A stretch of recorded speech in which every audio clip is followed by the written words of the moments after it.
Jeshi la Polisi Kanda Maalum ya Dar es Salaam linatambua kuwa tarehe 8 na 9 mwezi huu Agosti wa 2026, ambapo ni siku ya Jumamosi na Jumapili, kutakuwa na matamasha ya timu zetu kubwa na maarufu za Simba na Yanga zote za Dar es Salaam.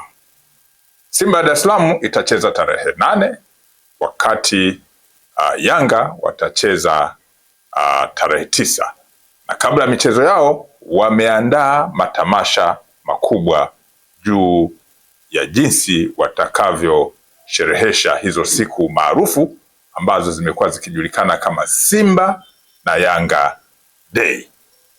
Michezo yote hii au matamasha yote haya yatafanyika kwa siku tofauti katika uwanja wa Uhuru ambao upo Temeke hapa jijini Dar es Salaam.